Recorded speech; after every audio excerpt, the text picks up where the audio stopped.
quê? Essas contas, gente, elas vão bater na minha porta, eu usei esse serviço e eles vão querer cobrar. Isso é óbvio. Só que a diferença é, dentro do projeto social, a gente pensa na mesma forma.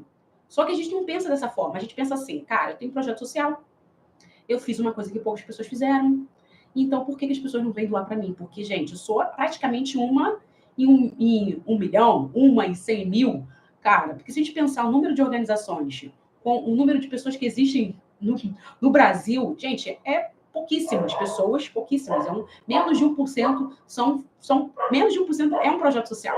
Claro que você vai falar assim para mim, Débora, mas tem projetos que não estão legalizados. Legal, gente, tem projetos que não estão legalizados, realmente. Mas a questão é, vamos pensar nas estatísticas, né? Realmente no que a gente tem, que são a questão das ONGs, conforme o mapa das ONGs, que diz lá que a gente tem quase 800 mil ONGs, tá? Que ali eles colocam como uma forma de classificar, que ali tem organizações da sociedade civil, a gente tem igrejas, a gente tem clubes de futebol, a gente tem várias coisas ali. E a gente também tem como que o IBGE classifica, que aí a gente olha pelo IBGE, a gente tem menos de 300 mil ONGs. Só que a gente vai colocar, cada um faz a sua classificação, cada um coloca os seus critérios, mas a questão, pelo mapa das ONGs, que a gente tem aí quase 800 ONGs. Pelo IBGE, a gente tem 300 ONGs.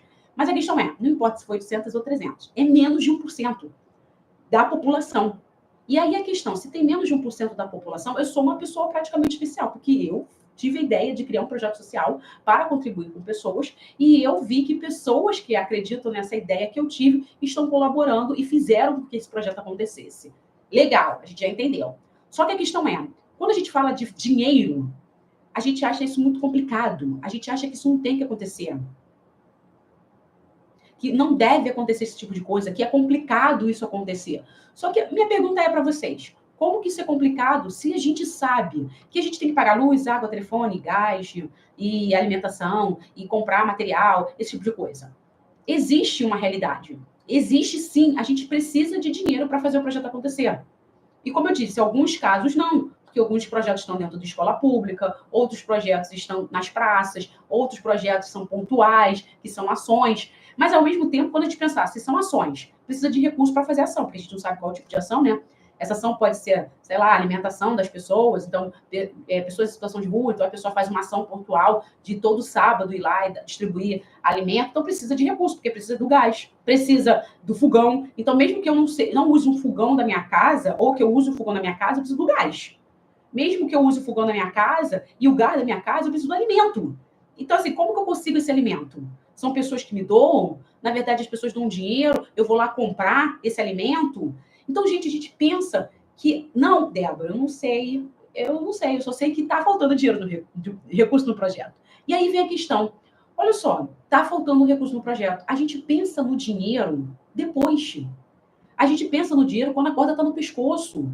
A gente pensa no dinheiro depois que a gente começa a ver as contas. Mas, gente, o dinheiro tem que ser pensado sempre. O dinheiro, na verdade, ele é tão fundamental, ele é tão importante, que quando a gente vai lá no Código Civil, no artigo 54, quando diz assim, tá? Associações. Como se cria uma associação? Quais são as regras para criar uma associação? Lá no artigo 54, ele bota 4 tópicos, tá? 7 tópicos. Olha, você tem que fazer isso. E um desses artigos, tá? Esses tópicos do artigo 54, que são os incisos, na verdade, ele coloca assim, a primeira coisa é a sua área de atuação, a sua sede. O que você vai fazer? E aí a questão, cara, ele pergunta o que você vai fazer. E o que você vai fazer no contexto de é esporte? É educação? É cultura? É saúde? Ele te pergunta lá. Ele fala, para você criar o seu estatuto, eu preciso entender quem é você. Então, primeiro ponto. Segundo ponto, ele chega lá, ele fala ponto 1, ponto 2, ponto 3, que aí eu não vou falar sobre a questão do estatuto ali em si, que é alguns tópicos do estatuto, mas no quarto ponto, no quarto inciso, ele fala assim, como você vai manter e fazer a manutenção da instituição? Cara, ele te pergunta, como você vai manter o seu projeto? Como você vai conseguir dinheiro para fazer o projeto acontecer? Então, assim, ele está te perguntando. Gente, é lei. Você tem que dizer ali no seu estatuto o que você vai fazer e como você vai conseguir recurso para fazer esse trabalho acontecer. Então, assim, naquele momento, ele já fala assim, ó, alô, você vai precisar de dinheiro. Quais ações que você vai fazer para conseguir dinheiro? Ele pergunta. E, na verdade, ele nem diz assim para você, ele não pergunta para você assim, você vai ter uma sede, vai ter luz, vai ter água, vai ter telefone, ele não pergunta. Mas ele fala, olha, se você montou um projeto, tá? Que se você vai fazer uma associação, você tem que ter algumas regras, e uma dessas regras é dizer como você vai conseguir dinheiro. Só que aí vem, a gente sabe que a gente precisa do dinheiro.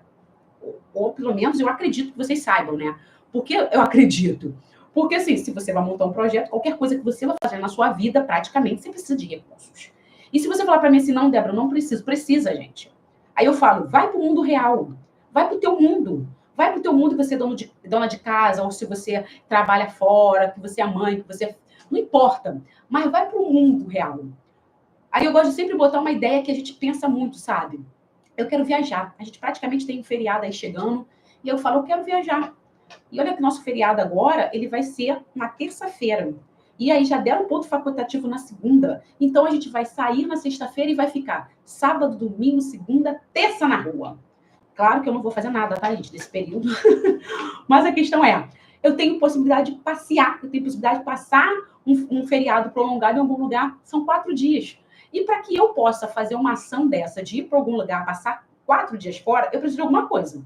E aí eu preciso de alimentação, eu preciso de transporte, eu preciso de uma casa, né? Porque eu tenho que pensar que eu tenho que ir para algum lugar. Mesmo que eu vá acampar, eu preciso pagar o camp para ficar no espaço do campo, porque eu não vou ficar em qualquer lugar, eu quero ficar num campo que é mais seguro, sabe? Então, assim, eu preciso da hospedagem, eu preciso da alimentação, eu preciso do transporte, eu preciso de várias coisas para que eu possa passar um feriado fora. Outra coisa, se eu tenho a minha casa e eu moro na minha casa, eu moro de aluguel, eu pago luz, eu pago água, eu pago internet. Olha as coisas que eu preciso para viver dentro da minha casa. Eu como, tá, gente? Eu como, então, arroz, feijão, então tenho as minhas compras no mercado. E aí vem a questão, cara, se para eu viver, e viver, eu falo viver, tá? Porque a gente nem viver, sobreviver, porque a gente, como projeto social, a gente sobrevive, mas como instituição, como pessoa, a gente fala assim, viver é quando a gente pode fazer tudo que a gente quer, o dinheiro da gente sobra. Mas a questão é, para eu sobreviver, eu preciso dessas coisas básicas, tá? Então eu preciso de dinheiro para ter comida, para ter luz, para ter água, tudo isso eu preciso de dinheiro. E a questão, como que eu faço para ter dinheiro na minha vida?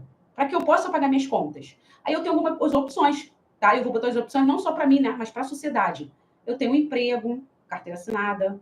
Eu tenho um emprego, eu sou funcionária pública. Eu tenho um emprego no sentido de... Não, eu sou empreendedora, então eu sou um MEI. Eu sou um autônomo, eu não tenho MEI, mas eu faço RPA, não sei nem se existe mais RPA. Eu sou ambulante, então, na verdade, eu não tenho nenhum tipo de contrato, nenhum tipo de documento que firme essa questão de eu fazer meu imposto de renda. Então, assim, eu sou ambulante, então eu vendo salgadinho, eu vendo bola, eu vendo coisas assim, então não tem essa questão. Eu, na verdade, vivo do Bolsa Família, eu sou diarista. Cara, você precisa de dinheiro para você pagar as suas contas básicas.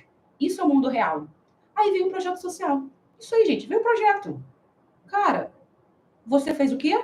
Você tem lá 50 crianças, você tem lá um abrigo com 300 cachorros, você trabalha com pessoas em situação de rua, você vai dar comida para essas pessoas toda noite. O que você precisa?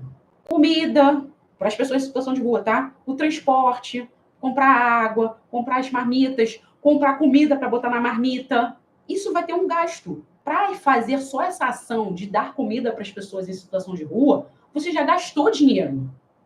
E esse dinheiro pode vir de pessoas, pode vir de produtos, pode vir de serviços. Mas a questão é, para que eu possa dar 100 marmitas todo dia lá lá no calçadão, eu preciso ter dinheiro, produtos, serviços para dar aquela quentinha.